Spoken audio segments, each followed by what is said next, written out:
अगला सवाल हमारा वर्टिकल सर्कुलर मोशन से रिलेटेड है. A simple pendulum of mass small m is projected from its lower point of a speed so that the string will slack at a position where it makes an angle 60 degree from vertical. कह रखा है कि यहाँ से किसी speed से project किया गया लोएस्ट पॉइंट से, तो ये तब जब वर्टिकल से 60 डिग्री के एंगल पे था तो स्ट्रिंग जो होगी वो स्लैक होगी. स्लैक होने का सिंपल ये मतलब होता है कि यहाँ पे स्ट्रिंग जो है वो ढीली पड़ गई, मतलब टेंशन की वैल्यू क्या हो गई, जीरो हो गई. ये कहने का मतलब है. लिखा है कि find the tension in the string at the lower position. कह रहा है कि यहाँ पे बताओ टेंशन क्या है. चलिए करते हैं. मास वास चलो हमने m मान रखा है. ये डायग्राम है हमारा, ठीक है. रेडियस इसकी r है, u से इसको प्रोजेक्ट किया गया. देखो स्ट्रिंग यहाँ पे जाके ढीली पड़ रही है. ढीली पड़ रही है इसका ये बिल्कुल मतलब नहीं है कि यहाँ पे जो वेलोसिटी है, स्पीड है, वो ज़ीरो हो जाएगी. वो ज़ीरो नहीं होगी, यहाँ पे वो कुछ आगे जाएगा. तो हमने मान लिया कि यहाँ पे जो स्पीड है वो स्पीड की वैल्यू यहाँ पे कुछ है, ये हमने मान लिया v के बराबर, ठीक है. अब यहाँ से ये पॉइंट हमने इसको a मान लिया और इसको हमने मान लिया b. a से लेकर b तक वर्क एनर्जी थ्योरम लगा के हम यहाँ पे स्पीड पता करना चाहते हैं वहाँ पे कितनी होगी. अब ज़रा ध्यान से देखें तो अब बोलोगे यार कि देखो ये पूरा रेडियस तो r होगा यहाँ से यहाँ तक, ये 60 डिग्री. तो अगर सिर्फ इसके हम उस कंपोनेंट की बात करें, यानी इसकी हम बात करें, तो ये आपका हो जाएगा r cos ऑफ 60 डिग्री यहाँ से यहाँ तक, ठीक है. r cos 60 डिग्री हो गया.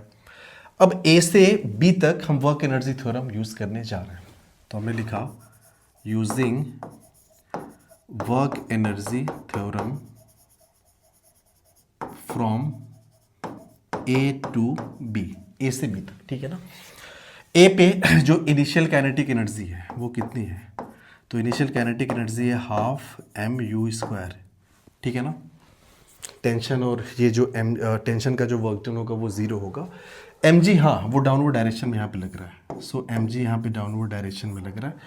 टेंशन ऐसे यहाँ पे लग रहा होगा ऊपर की तरफ. साथ ही साथ चूँकि यहाँ पे स्पीड यू है, तो अब ये कह सकते हो कि बाहर की तरफ एक M U square divided by, अच्छा स्ट्रिंग की लंबाई एल वेल दे रखी है क्या. चलो लंबाई एल नहीं दे रखा, हम आर ही मान लिए. तो ये M U square by R के बराबर एक बाहर की तरफ फोर्स आप मान सकते हो, ठीक है ना. रोटेटिंग फ्रेम के रेस्पेक्ट में वो सेंट्रीफ्यूगल फोर्स बाहर की तरफ. तो ये सारे फोर्सेस यहाँ पे लग रहा है. तो यहाँ पे initial kinetic energy half M U square work done by gravity. अब देखो ग्रेविटी एम जी नीचे काम कर रही है, ठीक है. एम जी नीचे काम कर रही है और डिस्प्लेसमेंट ऊपर कितना हुआ है, आर यहाँ पे हुआ है plus R cos 60 degree. Total displacement R plus R cos 60 degree का हुआ है, ठीक है. तो चूंकि एम जी नीचे डिस्प्लेसमेंट ऊपर, तो ये हो जाएगा M G R plus R cos of 60 degree is equals to हो जाएगा हाफ एम और ये हो गया वी स्क्वायर. वहाँ पे स्पीड को हमने वी मान रखा है, ठीक है. सो आप ध्यान दोगे तो एम एम एम ये कैंसिल आउट हो गया. तो चलो 2 से मल्टीप्लाई कर दें. 2 ये कट गया, दोनों तरफ मल्टीप्लाई हम कर रहे हैं, तो इधर हो जाएगा सिर्फ U square minus G R plus R cos 60. तो कॉस 60 आपका 1/2 होता है, तो R plus R by two आपका हो जाएगा 3r/2.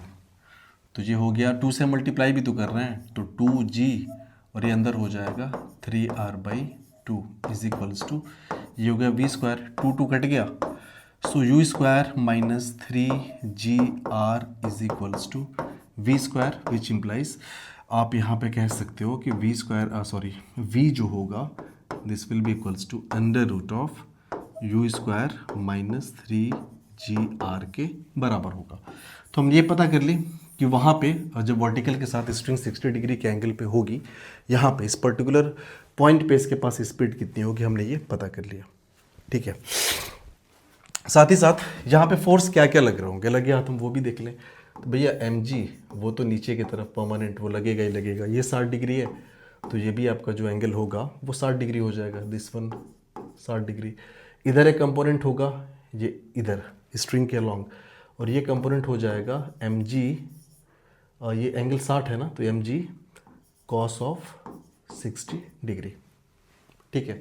साथ ही साथ यहाँ पे बाहर की तरफ एक हो जाएगा mv² divide by R, rotating frame के रेस्पेक्ट में यहाँ पे एक सेंट्रीफ्यूगल फोर्स भी लग रहा होगा।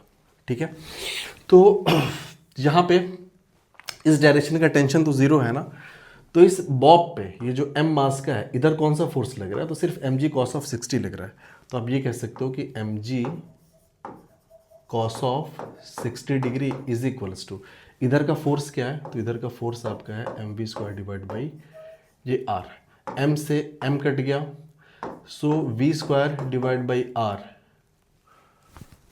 इसकी वैल्यू होगी g cos ऑफ 60, तो ये हो जाएगा cos 60 की वैल्यू 1/2 होती है, तो ये हो गई g/2।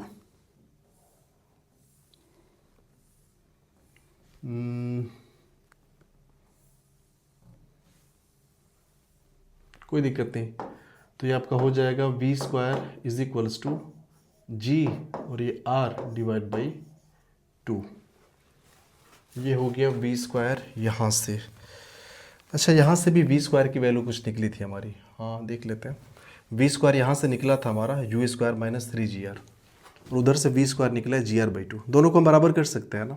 तो ये u² माइनस 3gr हमने लिखा है u² माइनस 3gr, इसको हम बराबर कर सकते हैं, इधर जो v² की वैल्यू निकली है इसके बराबर, तो ये आपका हो जाएगा gr/2।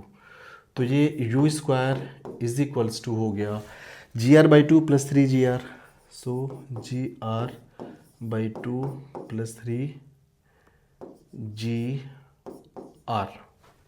ठीक है, तो हो जाएगा 2 3 6 6 1 7, तो ये हो जाएगा 7/2 और ये हो गया gr और ये हो गया u²। ठीक है, सो u² की हमने वैल्यू निकाली। अब ये सब हम निकाल क्यों रहे हैं, देखो हमें सवाल में निकालना क्या था, यहाँ का टेंशन मेन यही पूछा था, यहाँ का टेंशन हमें सवाल में निकालना था। ठीक है, अब टेंशन क्या हो जाएगा, टेंशन जो कि ऊपर की तरफ लग रहा है, नीचे की तरफ कौन कौन से फोर्स लग रहा है, mg लग रहा है प्लस mu² बाई r लग रहा है, ये तो फोर्स लग रहा है।